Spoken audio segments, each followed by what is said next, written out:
Hi friends, welcome back to my channel. It's my little stories. ఈరోజు ఇది full vlog అనమాట. మేము travel చేస్తున్నాము. నేను ఆల్రెడీ షార్ట్స్ పెట్టేశాను కాబట్టి మీకు ఆల్రెడీ తెలిసే ఉంటుంది మేము ఎక్కడికి వెళ్తున్నాము ఏంటి అనేసి. So once again I'm saying, మేము బాసర వెళ్తున్నాం అనమాట. సో 1 వీక్ అనమాట. అందుకని ఇంకా లగేజ్ అయితే కొంచెం భారీగానే ఉంది. అంటే మేము 4 మెంబర్స్ కదా, 4 మెంబర్స్కి అంటే లగేజ్ ఎక్కువే ఉంటుంది కదా. అస్సలు మనము ఎంత ఎంజాయ్గా, ఎంత స్ట్రెంగ్త్తో ప్యాక్ చేస్తామో, మళ్ళీ ఇవన్నీ రీసెట్ చేయాలంటే చాలా టైం పడుతుంది. అందరికీ తెలిసే ఉంటుంది కదా. సో మేము ఇంకా అలా ప్యాక్ చేసేసుకొని మేము కావలి నుండి ట్రైన్ నైట్. సో ఇంక మేము కావలి నుంచి 7:30కి ట్రైన్ ఎక్కామన్నమాట. సో మేము మా అన్నయ్య వాళ్ళు, మేము బాసర వెళ్ళేది కూడా మా అన్నయ్య వాళ్ళ పాప అక్షరాభ్యాసం. సో ఎవరం చూడలేదు, సో అలా చూద్దాము అన్నీ కలిసి వస్తుందనేసి ఇంకా అలా వెళ్ళామన్నమాట. 7:30కి ఎక్కాము. ఇంకా ఎక్కగానే ఇంకా కిడ్స్ తెలిసిందే కదా, వాళ్ళు ఆబ్వియస్గా ట్రైన్ అంటే జర్నీ నచ్చని వాళ్ళు ఎవరు ఉండరు. సో ఇంకా అలా వాళ్ళు రచ్చ చేస్తూ ఉన్నారు. 7:30 అంటే వాళ్ళకి ఇంకప్పటికి స్లీపింగ్ టైం కూడా కాదు. సో ఇంకా వాళ్ళ ఫన్ అయితే మామూలుగా లేదు. నలుగురు కదా పిల్లలు అయ్యారు. సో ఇంకా వాళ్ళ గోలని ఆపలేకపోయాము. మేము బాసర దిగేసరికి కనెక్టెడ్ ట్రైన్ అనమాట, from Hyderabad to Basara. Morning 8కి మళ్ళీ హైదరాబాద్లో బాసరకి ట్రైన్ ఎక్కాము. ఎక్కగానే 11 కల్లా మేము బాసరలో దిగామన్నమాట. ఇది దిగగానే అనమాట. దిగిన తర్వాత చూసారు కదా, అక్కడ అమ్మవారి ఫోటో ఒకటి పెట్టున్నారు. అది కొంచెం కన్స్ట్రక్షన్ జరుగుతుందన్నమాట, రెనోవేట్ చేస్తున్నారు స్టేషన్ అంతా. సో కొంచెం డస్టీగా ఉంది. ఇంకా మేము ఆటో తీసుకొని మేము అక్కడ వాసవి సత్రం ఉంటే, ఇంకా మన వాళ్ళందరూ మోస్ట్లీ అక్కడికే కదా వెళ్తారు. దట్ ఇది న్యూ కన్స్ట్రక్షన్, నీట్గా ఉంటుంది అనేసి ఇంకా మేము అక్కడే రూమ్ తీసుకొని, ఇక్కడ తెలిసిన వాళ్ళు ఉంటే వాళ్ళు నుంచి ఇక్కడ బాగుంటుంది అని కనుక్కొని మేము ఇక్కడ రూమ్ తీసుకొని ఇంకా రూమ్లోకి ఎంటర్ అయిపోయామన్నమాట. ఇంకా 2 రూమ్స్ తీసుకున్నాము. సో దట్ ఇంకా కిడ్స్ ఉన్నారు కదా, సో కొంచెం కన్వీనియంట్గా ఉంటుందనేసి ఇంకా మేము రూమ్లోకి ఎంటర్ అయిపోయామన్నమాట. రూమ్ అయితే బాగుంది.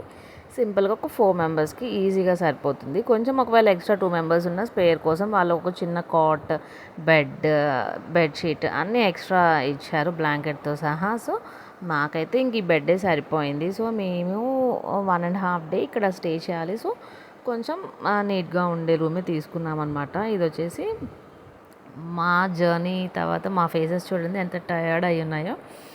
ఇంకా అయిపోగానే మేము ఫ్రెష్ అయిపోయి అక్కడే మనకి మధ్యాహ్నం లంచ్ వాళ్ళే పెడతారు. సో ఇంకా మేము బయట అనుకున్నాం కానీ ఊరైతే చాలా చిన్నదన్నమాట. సో బయట కంటే ఇక్కడ తినడమే ప్రిఫరబుల్ అనేసి ఇక్కడ కూపన్స్ ఇస్తారు మనం రూమ్ నెంబర్ చెప్తే. సో ఇంకా కూపన్స్ అక్కడ ఇవ్వగానే ఇక్కడ మనకి ఒక 100 మెంబర్స్ ఈజీగా ఎట్ ఎ టైం తినచ్చు అనమాట. అంత పెద్ద హాల్. ఐటమ్స్ కూడా లిమిటెడ్గా బాగున్నాయి. మనం కానీ పిల్లలు కానీ ఈజీగా అందరు తినే విధంగా స్పైసీ లేకుండా నీట్గా చేశారనమాట. టేస్టీ కూడా. టేస్ట్ అయితే నాకైతే బాగా నచ్చింది. సో మనకి మధ్యాహ్నము నైట్ 2 పూట్ల మనకి ఇక్కడ భోజనం అనేది వాళ్ళు పెడతారనమాట. బయట మనం తినాలి అనుకోవచ్చు. మేమైతే ఫస్ట్ డే కొంచెం బయట చూద్దాం తిందాం అనేసి అనుకున్నాం కానీ బయట ఎక్స్పెక్ట్ చేసినంత టేస్ట్ లేదు. సో ఇది మేము చూసారు కదా, అక్కడ స్టే చేసాము. ఇంకా అది అయిపోయిన తర్వాత మేము అక్కడ గోదావరి రివర్ ఉంటుంది. ఇంకా మేము అక్కడ ఏం ప్లేసెస్ చూడాలా అని వెళ్తూ ఉంటే ఆటో వాళ్ళని అడిగితే వాళ్ళు ఇలా ఈ ప్లేసెస్ చెప్పారనమాట. ఫస్ట్ ఇంక ఇక్కడ రివర్లో బోటింగ్ ఉంటుంది, కిడ్స్ ఉన్నారు కదా అనేసి మేము ఇంకా బోటింగ్ వెళ్ళామన్నమాట.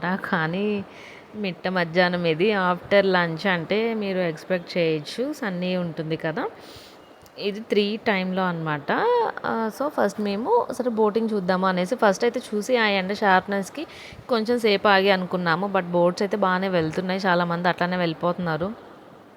మళ్ళీ ఏమొస్తాంలే అనుకునేసి ఇంకా మేము ఫస్ట్ ఈ బోటింగ్కి వెళ్ళామన్నమాట. ఇంకా పోస్ట్ పోన్ చేసిన మా కిడ్స్ అయితే ఇంకా ఆగేలా లేరు. సో ఎండలోనే బోటింగ్కి వెళ్ళామన్నమాట. బాగుంది.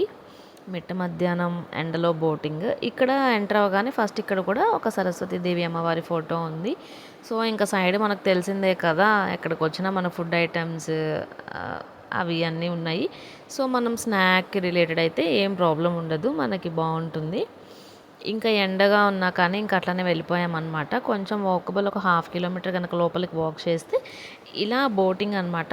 గార్డ్స్ ఉన్నాయి. ఒక్కొక్క గార్డ్ దగ్గర మనకెక్కడ కావాలంటే అక్కడ. మేమైతే ఈ ఫస్ట్ మేము ఎంటర్ అవ్వగానే ఉండే ఘాట్ దగ్గరికి వచ్చి ఇంకా అక్కడ బోటింగ్‌కి మనీ కట్టేసి ఇంకా బోట్‌కి ఎంటర్ అయిపోయామనమాట. బావున్నింది బోట్ అయితే. కొంచెం ఏం మెషిన్ ఏం కాదు మాన్యువలే. బట్ నాకైతే కొంచెం భయమే ఇంత రివర్స్‌లో బోటింగ్‌కెళ్ళాలన్నా కూడా. అప్పుడప్పుడు మనకి అక్కడ జరిగింది కదా! హ్మ్. భద్రాచలం అటు సైడు పాపికొండల దగ్గర అట్లా బోట్స్ అలా అవుతాయేమో నాకైతే కొంచెం భయం. బట్ కొంచెం డేర్ చేసుకొని ఎక్కాను నేనైతే. అది సైడ్‌కి బెండ్ అయినా నేనైతే అసలు బేర్ చేయలేకపోయానన్నమాట. ఎక్కడ బెండ్ అయితే ఎక్కడ మునిగిపోద్ది అన్నట్టు నాకు భయం అనమాట వాటర్ అంటే. బట్ ఇంకా అలా ధైర్యం చేసుకొని వెళ్ళామన్నమాట. బాగుండింది. జస్ట్ ఇటు ఎండింగ్ నుంచి మనకు కనిపిస్తుంది కదా! ఇంకొక సైడ్ ఎండింగ్ దాకా తీసుకెళ్తారు. వెళ్ళి అలా ఒక రౌండ్ వేసుకొని ఒక 20 మినిట్స్ అలా ఒక ట్రిప్ తీసుకొచ్చేస్తారనమాట. కొంచెం ఎండ అయితే అంత షార్ప్‌నెస్ లేదు. బట్ ఎండ ఉంది. మనని హర్ట్ చేసేంత ఎండ అయితే లేదనమాట. ఇది చలికాలం కాబట్టి సమ్మర్ ఏం కాదు కాబట్టి. ఆ పక్కన అది ఉంది కదా బ్రిడ్జ్. అక్కడ నుంచి అయితే కొంచెం మంది ఎక్కువ మంది సూసైడ్స్ అలాంటివన్నీ చేసుకుంటూ ఉంటారంట. సో, ఇంక మేము అటు సైడ్ అయితే అసలు చూడలేదు కానీ, మేము వెళ్ళినప్పుడు కూడా రీసెంట్‌గా ఒకళ్ళొచ్చి అడుగుతున్నారు. ఒక ఆవిడ అలా ఫ్యామిలీ ప్రాబ్లమ్స్ వల్ల సూసైడ్ చేసుకుందంట. అది వినగానే అసలు ఇంకా భయమేసింది నాకైతే. ఇంక మేము అలా కూర్చొని వాటర్ అయితే మన హ్యాండ్‌కి టచ్ అవుతున్నాయి. ఇంకా ఆయన కొంచెం చెప్పారు. కొంచెం ముందుకెళ్ళి లెగ్స్ కూడా పెట్టుకోండి బావుంటది అనేసి. సో, మేము ఇంక అట్లా కొంచెం ముందుకి, వెనక్కి అలా బెండ్ అవుతూ చేసేసామనమాట. ఇంకా ఇలా ఒక 20 మినిట్స్ దాకా బానే తీసుకెళ్లారు. తర్వాత ఇంకా టర్న్ టు ఘాట్ అనమాట. మనం ఎక్కడికెళ్ళామో అక్కడికి తీసుకొచ్చి వదిలిపెట్టేస్తారు. ఇంకా తర్వాత మన ఇష్టము. ఇక్కడ మనకి టికెట్ కూడా రీజనబుల్ అనమాట. పర్ హెడ్ మనకి 100 రూపీస్ మాత్రమే ఛార్జ్ చేశారు. అది మనకేమి బోట్ మొత్తం ఫుల్ అవ్వాలి అని కూడా ఏం రూల్ లేదనమాట. ఎంతమంది ఉంటే అంతమందితో అలా తీసుకెళ్ళిపోతారు. సో, మేము 4 మెంబర్స్ మాత్రమే వెళ్ళాము. అట్లా మోస్ట్లీ అందరూ ఫ్యామిలీసే వెళ్తున్నారు. ఔటర్స్‌ని అలా జాయిన్ చేసుకొని అట్లా కలిసి అయితే వెళ్ళడం లేదు. ఇంక ఇలా బోటింగ్ మేము కొద్దిసేపు ఎంజాయ్ చేసామనమాట. కొంచెం ఫిష్ స్పా టైప్‌లో లెగ్స్ కూడా పెట్టుకోండి బావుంటది. ఈ క్లైమేట్‌కి చాలా చల్లగా అన్నారు. సో, ఇంక మేము అలా పెట్టుకొని దిగేసామనమాట. ఇంకా నెక్స్ట్ నేను చెప్పాను కదా! ఇక్కడ సరస్వతి దేవి బొమ్మ అనేసి ఇది. పెద్దది స్టాచ్యూ పెట్టారనమాట. ముందు ఒక చిన్న శివలింగం కూడా ఉంది. సో, ఇంకా ఇది కూడా చూసేసుకొని మేము నెక్స్ట్ అలసిపోయాం కదా! మనం ఎక్కడికెళ్ళినా ఫస్ట్ ఎనర్జీ డ్రింక్ ఉండాలి కాబట్టి ఇంకా ఇక్కడ షుగర్ కేన్ జ్యూస్ తీసుకున్నాము. అందరం ఇంక షుగర్ కేన్ జ్యూసేసి తర్వాత నెక్స్ట్ ప్లేస్‌కి వెళ్ళాము. ఇదొచ్చేసి ఒక పెద్ద స్టోన్ అనమాట. మనకి మామూలుగా రాయిని గనక కొట్టామంటే మనకి స్టోన్‌ని కొడితే స్టోన్ కలిస్తే ఎలాంటి సౌండ్ వస్తుందో, అలా కాకుండా మనకి దీన్ని గనక కొడితే మనకి లోపల అమ్మవారు దీన్నే వేదవతి శిల అంటారనమాట. సో, ఇది కొడితే అమ్మవారి నగలుంటాయంట. అంటే అమ్మవారి నగలు ఒక లంక బిందెలో ఉంటాయన్నమాట. ఆ లంక బిందె దీని లోపల ఉంది. అందుకే అలా టంగ్ టంగ్ అని సౌండ్ వస్తుంది అంటారు. సో, ఇక్కడ మీరు చూసినట్లయితే ఇక్కడ అందరూ వచ్చిన వాళ్ళందరూ ఇలా కొడుతూ ఉంటారనమాట. సో, నేను మీకు వినపడాలని కొంచెం రియల్ సౌండ్ మేము విన్నది పెడుతున్నాను. ఒక్కసారి చూసేసేయండి ఎలా ఉందో.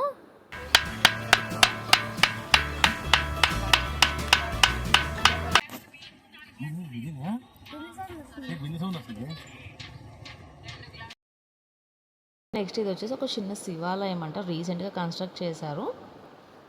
సో, ఇంక ఇంత దూరం వచ్చాం కదా! ఖాళీగా ఏం చేస్తామనేసి మేము ఇంక ఈ శివాలయం కూడా చూసాం. బట్ డోర్స్ అయితే లాక్ చేసి ఉన్నాయి. మేము ఊరికే ఇంక బయట నుంచి అలా చూసేసి ఇంకా వేరే ప్లేస్‌కి వచ్చాం. ఇది వచ్చేసి దత్తాత్రేయ స్వామి టెంపుల్ అనమాట. ఇక్కడ అంతే ఇక్కడైతే ఓపెన్ చేసి ఉన్నాయి. బట్ క్రౌడ్ అయితే అసలు ఎక్కడా లేరు. ఇది చాలా ప్లెజెంట్‌గా ఉంది. ఇంకా దత్తాత్రేయ స్వామి అంటే ఇంక తెలిసిందే కదా! అక్కడ సాయిబాబాకి రిలేటెడ్‌గా పప్పీస్ అయి ఉంటాయి కదా! ఒక చిన్న పప్పీతో వీళ్ళలా ఒక 10 మినిట్స్ స్పెండ్ చేసిన తర్వాత నేను ఇలా మొత్తం క్యాప్చర్ చేశాను. చుట్టూ చాలా ప్లెజెంట్‌గా ఉందనమాట. మంచిగా చెట్లు అవన్నీ బాగా పెంచున్నారు. సో, ఇంక ఇలా చూసేసి పప్పీతో ఇలా మా వాళ్ళు ఆడుకున్నారనమాట. ఇంక ఇది టెంపుల్. ఇక్కడ ఇది ఫ్రంట్ అనమాట. సైడ్ ఒక చిన్న ఇలా బొమ్మలాగా పెట్టున్నారు. ఆవు, దూడ బొమ్మ. నెక్స్ట్ వచ్చేసి ఇది టెంపుల్ అనమాట. చిన్న గుడే బట్ నీట్‌గా, విశాలంగా చాలా బావుందనమాట. ఇది ఒక చిన్న గుహలాగా ఉంది. అక్కడ మెడిటేషన్ అట్లాంటివి చేస్తారు. బట్ భలే చల్లగా కూడా ఉందనమాట. ఇంగ నేను అక్కడ లోపల ఏముందా అని చూస్తే చిన్న దత్తాత్రేయ స్వామి విగ్రహం పెట్టారు. జస్ట్ అక్కడ మెడిటేషన్ వర్క్ అనమాట. కొంచెం ప్లెజెంట్‌గా ఉండడానికి. ఇంకా బయట ఇలా చుట్టూ ప్లాంట్స్ అయితే గ్రీనరీ చాలా బావుంది. ఇంకా ఈ గ్రీనరీ కోసమైనా మనం ఈ టెంపుల్‌లో కోసేపు అట్లా కూర్చోవచ్చు. మేము అలా కూర్చొని ఇంకా నెక్స్ట్ ప్లేస్‌కి విజిట్ చేసుకున్నామనమాట. మేమైతే ఒక ఆటో తీసుకున్నాము. ఆ ఆటో వాళ్ళే ఉన్న ప్లేసెస్ వరకు తిప్పుతారు. మనం ఇంత టైంకి ఇంత మనీ అని పే చేస్తే సరిపోతుందనమాట. నెక్స్ట్ వచ్చేసి ఇంకా రేపు నెక్స్ట్ డే అక్షరాభ్యాసం అనమాట. దానికి ఏం కావాలో డీటెయిల్స్ కనుక్కుందాము. ఏంటి టైం ప్రాసెస్ అనేసి మేము టెంపుల్ వచ్చామన్నమాట. ఇదే బాసర సరస్వతి అమ్మవారి టెంపుల్. సో, ఇంకా టెంపుల్ ఎంట్రీ అనమాట ఇది. ఇంకా లోపలికైతే మొబైల్ అలో లేదు అన్నారు. ఇంకా తెలిసిందే కదా! మాలాంటి క్యాండిడేట్స్ అన్నీ క్యాప్చర్ చేసి పెట్టేస్తారు అనేసి వాళ్ళు అసలు అలౌ చేయలేదు. ఇంక నేను ఇక్కడ దాకా చేసినట్టు తీసి పెట్టేసి ఇంక ఇక్కడి నుంచి నేను క్యాప్చర్ చేయలేదు. మా హస్బెండ్ క్యాప్చర్ చేశారనమాట. ఇంకా ఇది మెయిన్ లోపల టెంపుల్. ఇదంతా కూడా మేము వెళ్ళిన డే 1 అనమాట. డే 1 ఇది ఇలా జరిగింది. ఇది మెయిన్ టెంపుల్ లోపల అనమాట. ఇప్పుడు మేము ఒక రౌండ్ వేసి ఫ్రంట్‌కి వెళ్తే టెంపుల్ లోపలికి వెళ్తామన్నమాట. అసలు టెంపుల్‌లో ఎటువంటి రష్ కానీ అలాంటిది ఏమీ లేదు. ఊరు కూడా చాలా చిన్న ఊరనమాట. మేమైతే ఒక రకంగా ఎక్స్‌పెక్ట్ చేసాం గానీ ఊరైతే చాలా చిన్న ఊరనమాట. చాలా క్లీన్‌గా, నీట్‌గా బావుంది. ఇంకా ఇలా ఇక్కడ మెన్షన్ చేసున్నారు కదా! ఇంకా మేము ఫస్ట్ ఇది చూసేస్తున్నాము. ఏమేమి కావాలి ఏంటి అని మనకి ఉంటుంది కదా లిస్ట్. అక్కడ పేస్ట్ చేసున్నారు. సో, ఇంకా అది చూసేసి మేము టెంపుల్ లోపలికి వచ్చేసామన్నమాట. ఇది ఫ్రంట్ ఒక పెద్ద హాల్ లాగా ఉంది కదా! ఈ హాల్లోనే రేపు మనకు అక్షరాభ్యాసం చేపిస్తారనమాట. గ్రూప్‌గా ఒక్కొక్క 15 మెంబర్స్, 20 మెంబర్స్ అలా హాల్ ఫిల్ అయ్యేదాన్ని బట్టి అలా చూసుకొని ఇలా మనం వెళ్ళాలన్నమాట. ఇది గర్భగుడిలో అనమాట. చూస్తే ఇక్కడ అమ్మవారిని మీరు హ్యాపీగా చూడొచ్చు. సింపుల్‌గా క్యాప్చర్ చేశాము. అమ్మవారు చిన్న విగ్రహము ఒళ్ళో చిన్న వీణ పెట్టుకొని ఉంటారనమాట సరస్వతీదేవి. ఇక్కడ వెలిసింది అంటారు. సో, అందుకనే ఈ బాసర అనే ఊరు ఇంత ఫేమస్ అయింది. సో, ఇంకా ఇలా మేము దర్శనం చేసేసుకొని జనాలు కూడా లేరు కదా! ఇంకా నెక్స్ట్ డే దాకా ఎందుకులే ఆగలేమనేసి ఫస్ట్ దర్శనం చేసేసుకొని బయటకొచ్చేసి ఇక్కడ చూశారు కదా! నెక్స్ట్ వ్యాస గుహ అని ఉంది. ఈ టెంపుల్ చుట్టూనే ఉండే ప్లేసెస్ ఇవన్నమాట. నెక్స్ట్ ఇంకా వ్యాస గుహ అనే దానికి మేము స్టార్ట్ అయ్యాము. ఇది ఒక 2 కిలోమీటర్స్ కొంచెం హిల్‌గా కొండలు వే కూడా అంత నీట్‌గా లేదు. వెళ్తే అక్కడ పైన వ్యాస గుహ అనేది ఉంది. అక్కడ వ్యాస గుహ చూసేసుకొని మేము కిందకొచ్చేయాలని ప్లాన్. బట్ ఇదైతే మనకి లైట్ ఫెయిల్ అయితే ఉండదనమాట. సో, కొంచెం ఎర్లీగానే వెళ్ళాలి. సో, ఇంక మేము ఫాస్ట్‌గా ఈ వ్యాస గుహ అనే దానికి వచ్చేసాము. ఇక్కడ మొత్తం స్టోన్స్ ఇలా అనమాట. వే కూడా అంత ప్రాపర్‌గా ఉండదు. బట్ చూడాల్సిన ప్లేసే అనమాట. ఇంకా మేము ఇలా చూసుకుంటూ పైకెళ్ళేసి ఆ గుహ కూడా మాకైతే ఒక్కోసారి డౌట్ వస్తుందనమాట. దాని వే చూస్తే చాలా చిన్నదిగా ఉందనమాట. మేము కొంచెం స్టౌట్ కదా సెట్ అవుదామా పడతామా లేదా అని కొంచెం ఆలోచన. బట్ ఎంత లావుటోళ్ళైనా పడతారు అని అక్కడ వాళ్ళు అన్నారు. సో, ఇంక మేము అలా టికెట్ తీసేసుకొని ఆ వ్యాస గుహ లోపలికి వెళ్ళామన్నమాట. చిన్న గుహ. మనం కొంచెం చిన్నపిల్లలు ఎలా దోగాడతారో అట్లా క్రాల్ చేసుకుంటూ మనం లోపలికి దిగాలన్నమాట. ఆ దిగేది మేము ఇంకా క్యాప్చర్ చేయలేకపోయాము. అట్లా దోగాడుతూ మనం తీయడం కష్టం కదా! సో, ఇంగ ఇలా ఈ వ్యాస గుహ లోపలికి వెళ్ళాము. అక్కడ లోపల వ్యాసుడు అక్కడ కూర్చొని రాసేవారట. సో, ఆ వ్యాస గుహ చూస్తే పైనంతా భయంగా ఉంది. పైన మనకి గబ్బిలాలు, గుడ్ల గోబలు అలాంటివి ఉంటాయంట. కిచకిచ అరుస్తూ ఉన్నాయి. ఇంక భయమేసిందనమాట. ఇక్కడ ఈ చిన్న వ్యాసుడి విగ్రహం ఉంది. కొంచెం ఇక్కడ కొంతమంది మెడిటేట్ కూడా చేస్తారంట. ముందు మేము అనుకున్నాం ఒక 2 మినిట్స్ ఉందామని. పైన గబ్బిలాలు అవి చూసి ఇంక భయమేసి వచ్చేసాము. అసలు పైన లోపలైతే స్నాప్ పడడానికి లేదనమాట. స్నాప్ పడింది అంటే అవి లేచి స్టోన్స్ మధ్యలో నుంచి వచ్చేస్తాయి. సో, చాలా జాగ్రత్తగా మేము ఇంకలా వీడియో క్యాప్చర్ చేసుకొని వచ్చేసామనమాట. ఇది బయట వ్యాస గుహ అని చూసారు కదా, అలా అదనమాట. అది అక్కడ కొన్ని ఫొటోస్ తీసేసుకొని మేము ఇక్కడ చిన్న గోశాల ఉందన్నమాట. కావాలంటే ఫండ్స్ ఇవ్వచ్చు అని చెప్తున్నారు, బట్ మేము ఇవ్వలేదు కానీ వచ్చేసాము. ఇంక ఇలా ఆ డే ఎండ్ చేసామన్నమాట టెంపుల్లో. ఈవినింగ్ అప్పటికి ఇంకా లైట్ ఫెయిల్ అవుతూ ఉండింది, సో కొంచెం లైటింగ్ కూడా వేసేసారు. అది అయిపోయిన తర్వాత మేము ఇక్కడ టెంపుల్కి వచ్చాక ఒకళ్ళు చెప్పారన్నమాట, ఇలా గంగా హారతి అంటే ఈ గోదావరి రివర్ ఇక్కడ ఫ్లో అవుతుంది కదా, మేము బోటింగ్కి వచ్చాం కదా, అది ఇంకొక సైడ్ అనమాట. ఇంకొక ఘాట్ దగ్గర ఇట్లా రెడీ చేసి పెట్టారు, ఇక్కడ హారతి చేస్తారు, చాలా బాగుంటుంది అనేసి. సో ఇంకా మేము వచ్చాం కదా, ఇంకా ఎట్లానో తీసుకుని వెళ్దాం అనేసి మేము 6:37కి వచ్చామన్నమాట. ఆ రోజు మా లక్ ఏంటంటే కొంచెం ఎవరో విఐపీస్ వస్తున్నారు, లైక్ ఎమ్మెల్యే అట్లా వాళ్ళు. సో కొంచెం గ్రాండ్గా, బట్ టైం అయితే చాలా టైం తీసుకున్నారు. ఇట్లా బాగా చేస్తున్నారు అనమాట. అంటే మామూలు వాళ్ళు వచ్చేదానికంటే అట్లా ఎవరైనా విఐపీస్ వస్తే కొంచెం బాగా చేస్తారు కదా, బాగా చేశారనమాట. సో ఇలా ఈ గంగా హారతి చూద్దాం అనేసి ఇంకా మేము వచ్చేసాము. మీరు కూడా మాతో పాటు చక్కగా గంగా హారతి చూసేయండి. ఇలా వీళ్ళు రాగానే ఇట్లా ఎంట్రీ ఇలా తీసుకొచ్చారు వాళ్ళని. ఇలా హారతులన్నీ ఇస్తారనమాట. అదే గంగా హారతి అంటే వెనకంతా రివర్ ఉంటుంది. ఇక్కడ పక్కన చిన్న చిన్న శివలింగాలు పెట్టారు కదా, ఆ శివలింగాలతో అందరితో అభిషేకంలాగా వాటర్ పోయించారు. తర్వాత అటు సైడ్ ఎండ్కి ఇంకొక ఘాట్ ఉంది, ఇప్పుడు మీరు చూస్తారు. అక్కడ కూడా తులసి చెట్లు చిన్న చిన్నవి పెట్టారు, అక్కడ కూడా పూజలు చేయించారనమాట. బట్ అది నేను క్యాప్చర్ చేయలేదు, అప్పుడు వీడియో తీసే ఛాన్స్ లేదనమాట, సో తీయలేదు.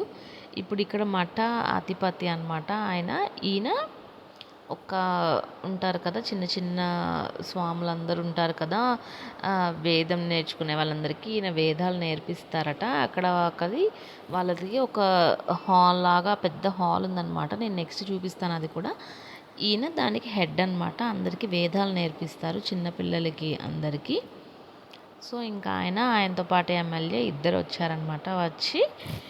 వాళ్ళు వచ్చిన తర్వాత ఇలా ఈ ప్రోగ్రామ్ స్టార్ట్ చేశారు. సో అందరూ హ్యాపీగా ఈ గంగా హారతి ఎలా ఇచ్చారో మాతో పాటు చూసేసేయండి. కానీ చేయడం అయితే కళ్ళకి 2 కళ్ళు సరిపోవు, అంత బాగా చేశారనమాట. హారతి కానీ ఆ డెకరేషన్ కానీ అసలు అందరినీ ఇన్వాల్వ్ చేశారు. మామూలుగా అయితే ఎవరైనా విఐపీస్ వస్తే వాళ్ళ ఫ్యామిలీస్ వరకు అనకుండా వచ్చిన జనాలందరినీ వాటిలో ఇన్వాల్వ్మెంట్ ఇచ్చారు. మంచిగా అందరినీ చేసుకొని ఇచ్చారనమాట. సో అదే నాకైతే చాలా బాగా అనిపించింది. నార్మల్గా మనం ఏ ఊరు వెళ్ళినా ఏ టెంపుల్స్లో వెళ్ళినా మనకు అసలు ఎవరికి ఛాన్స్ అనేది ఇవ్వరు. అట్లాంటిది మనకి ఛాన్స్ ఇచ్చారంటే నాకైతే బాగుంది అనిపించింది. ఇట్లా చిన్న చిన్న ఏజ్ వాళ్ళు చాలామంది వచ్చారనమాట వేదాలు నేర్చుకోవడానికి. సో ఇంకా వాళ్ళందరూ ఇక్కడ ఒక సేవలాగా హెల్ప్ చేస్తారనమాట. ఇక్కడ ఏ వర్క్ ఉన్నా చిన్నపిల్లలతో చేపిస్తారట. వాళ్ళు ఇక్కడి నుంచి కాదు, అన్ని ఊర్ల నుంచి వచ్చి ఇక్కడ వేదాలు నేర్చుకుంటారంట. ఇయర్లీ ఇంత అనేసి అమౌంట్ కట్టేసి వచ్చి ఇక్కడ నేర్చుకుంటారంట. అది టోటల్ వాళ్ళకి 7 years ఆఫ్ కోర్స్ అంట. సో ఈ 7 years వాళ్ళు నేర్చుకొని తర్వాత బయటికి వెళ్ళాక ఏదో ఒక టెంపుల్లో జాయిన్ అవుతారట ఆ చిన్నపిల్లలు. ఇక్కడ చూపించాను కదా, అక్కడ తులసి చెట్లు ఉన్నాయి చూసారా, అక్కడ కూడా తులసి చెట్లుకి ఇట్లానే పూజ చేయించారు. ఇప్పుడు హారతి స్టార్ట్ అవుతుంది, మీరు కూడా బాగా చూసేసి దండం పెట్టేసుకోండి.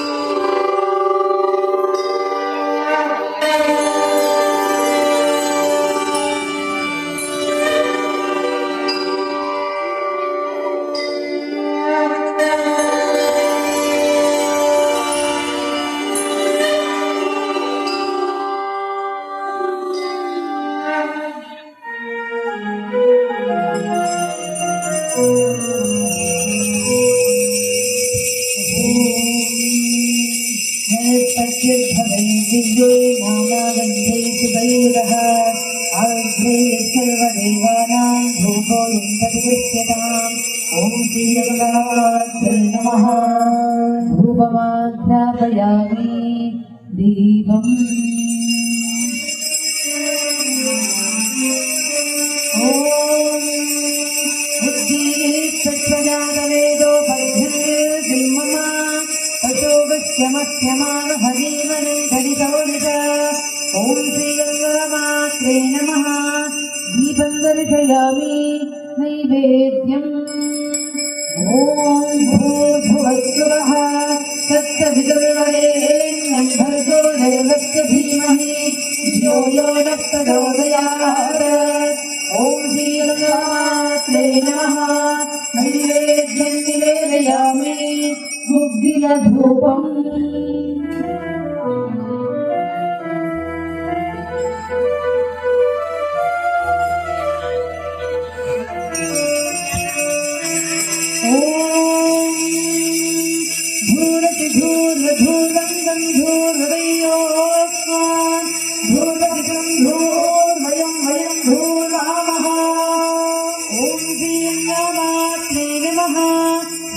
धूपं समर्पयामि नीराजनम् దయచేసి భక్తులందరూ కూడా నిల్చోవాలి.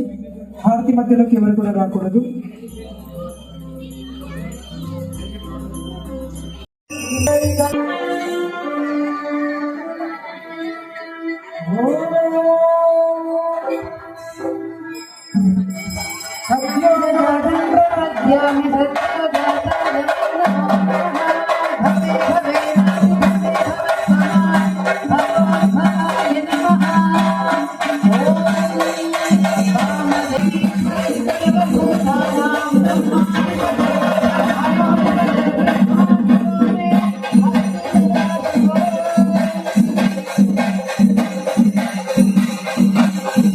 సో ఇలా హారతి అయిపోగానే అందరికీ ప్రసాదాలు ఇచ్చారనమాట. అవి తీసుకొని మేము ఇంకా నైట్కి రూమ్కి వెళ్ళిపోయామన్నమాట.